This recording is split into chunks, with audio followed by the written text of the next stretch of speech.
All right.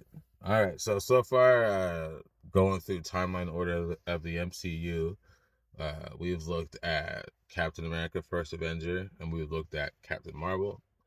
Next on the list is the first Iron Man movie. Yes, this movie is kind of funny, even though it is third in timeline order. It is the first movie in the actual MCU phases. I can't remember if the Hulk movie with Edward Norton was before or after it. I feel like it was probably after it.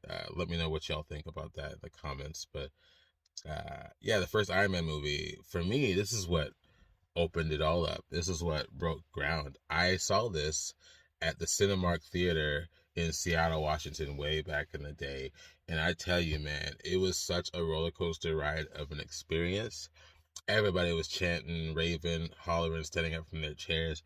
It was the movie. It was such a jackhammer of a film. It introduced, I mean, of course, there were other superhero movies before this, but I Iron Man really opened up this next generation of superhero movies. Uh, it's, I mean, honestly, Robert Downey Jr.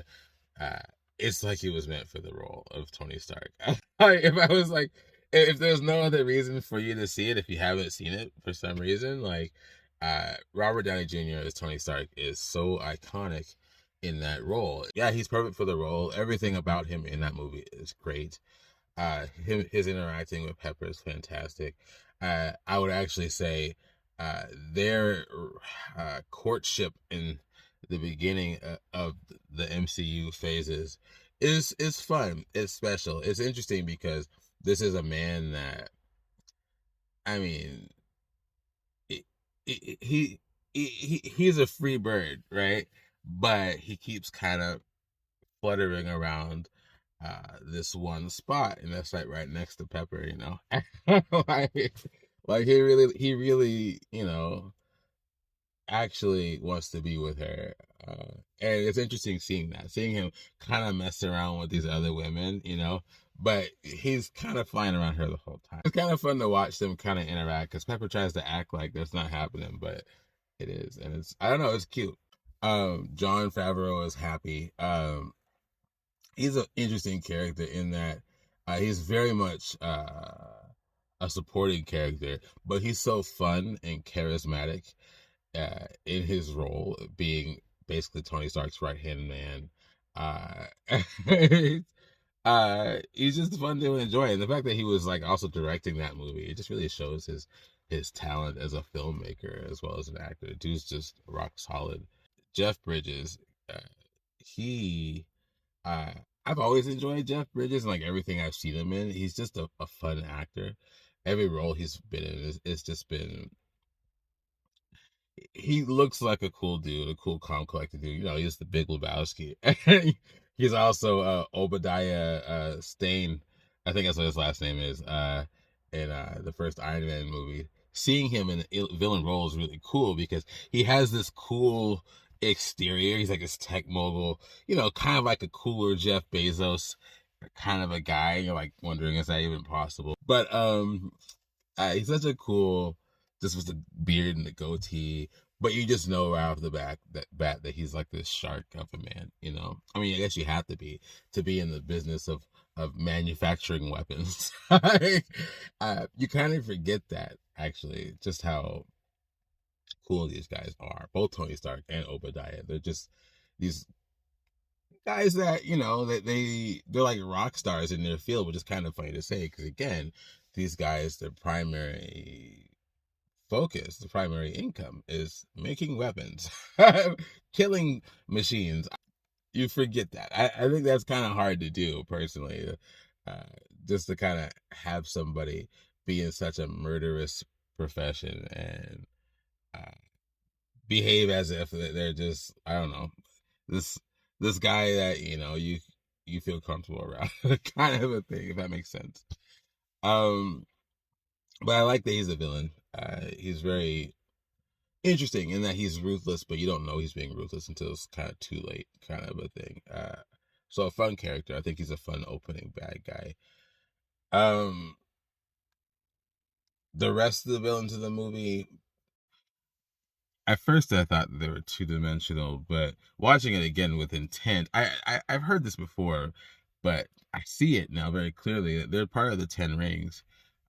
The Mandarins group, they actually make quite a bit more sense once you really get into it, the movie.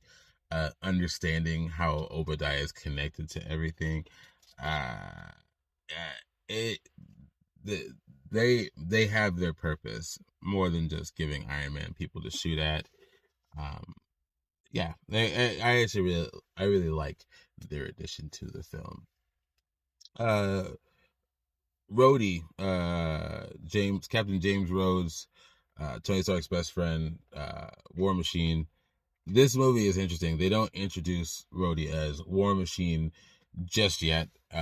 In there, this is back when Terrence Howard was still in the role. He's great in it. Honestly, he brings a different kind of gravity to the character than Don Cheadle does. I like them both quite a bit. So I think seeing Terrence Howard in this role is great. It's almost like watching an alternate reality because you're like, I wonder what could have been if he was actually able to stay as the character through the rest of the movies. I wonder how that would have changed the whole gravity of the MCU because Don Cheadle has a certain other kind of feeling to him. He's very well interwoven into all that stuff. So Terrence Howard was great. In short, all right, let's talk about the story. Uh, it is probably one of the most iconic origin stories out there. I don't know if it's just because this movie was the first in the MCU or if we just all kind of knew about it a little bit before that. But the story, it was, at least when I came into it from the first time watching it and now, I knew the rough beats of what was going to happen before they actually showed up on screen. And it didn't ruin it at all seeing it again and again and again. That's a good test of to me, a good story. It felt comfortable. It felt uh, expected. It's like a McDonald's cheeseburger or McDonald's fries. You know what you're getting, and when you eat it, it's delicious. And the same thing for the Iron Man story. All of it, really. Um, there might be some spots here or there, maybe some holes, but nothing I can really, speak to too strongly. It just kind of fits together nicely.